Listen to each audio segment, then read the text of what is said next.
Good afternoon, everyone. Romney Smith at WTOC for the News Now. This is where we bring you local, regional, national, and sometimes international stories just to keep you in the loop of what's going on right now. We are on multiple platforms, including our website, WTOC.com, the WTOC apps, Amazon Fire, Roku, Twitter, Facebook, so many different areas where you can reach us. And I want to highlight Facebook specifically because if you join me there, that's where you can say hello, like Frank Brown, Anne-Marie Woods, Teresa Smith, Jennifer Cruz, Ozzie Sanderson, all the way from Chicago, by the way. Thank you for watching. And Walter Brown. We appreciate you guys interacting with us. You can always leave a comment, ask a question. I will do my very best to answer any questions. And if not, no worries. I can go back in the comment section afterward and get you a link to get you an answer to what you're talking about. Okay, so right now, several blocks in downtown Savannah still blocked off and evacuated because of a gas leak that happened around noon. So these are pictures from it.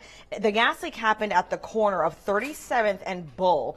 It prompted evacuations of all buildings north to 36th Street and south to 38th Street. Construction crews that were excavating a parking lot at 37th and Bull actually struck a gas line.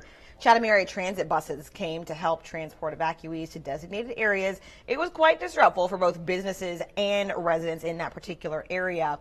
At this time, we can confirm that the natural gas leak has been controlled. Savannah Fire is wrapping up the process of checking all of the buildings and homes in the area and allowing evacuees to return while crews finalize repairs. So if you ran into downtown and you saw some issues, it was not a large crime scene. We heard whisperings of that on social media.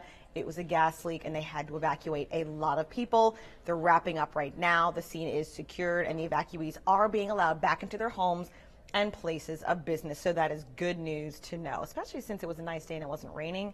That could have made it a little bit worse. All right, so right now, one person is in jail after a drug bust. This is coming out of Darien. Police say they seized half a pound of crystal meth and thousands of dollars in cash just from one traffic stop. Police actually saw a Dodge Ram swerving out of its lane on southbound I-95 just after 7 last night.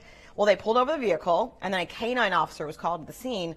Officers found crystal meth and $2,200 in cash. They arrested the person driving the car.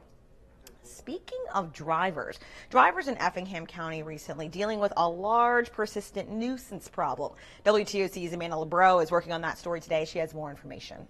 So it's getting into the summer. It's a great time to do outdoor activities. One of those things that people in Effingham County like to do, ride ATVs. The problem is that they're ending up on the roads with cars, and the sheriff's office says not only is that illegal, it's not safe. So we've got a breakdown of everything you need to know about where you can and can't ride those non-vehicles in Effingham County tonight on the news.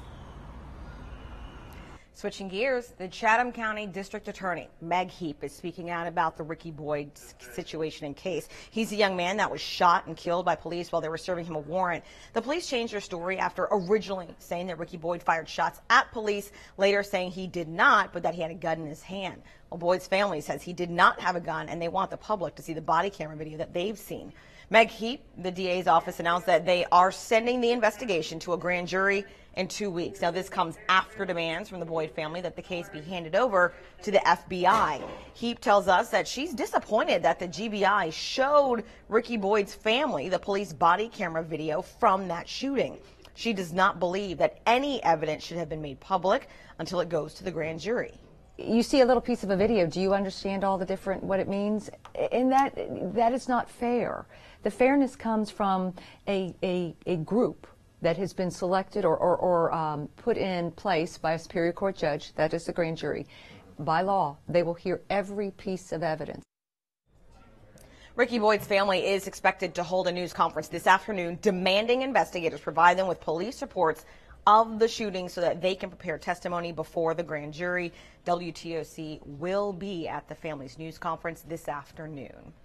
Well, today will once again be very nice, and I have some of you on Facebook right now saying it's a lovely day, it's lovely outside. It certainly is. Look at this view of Hilton Head right now. Don't you kind of wish you were one of the people just relaxing on the beach? Your moment of zen, brought to you by WTOC today. Well, okay, so we know it's going to be nice today and heat up again tomorrow. And Sunday, that's where we're finally starting to look at a little bit of rain chances. I don't like it, but technically we're in a drought situation, so we need it. Meteorologist Cutter Martin has details on our rain forecast.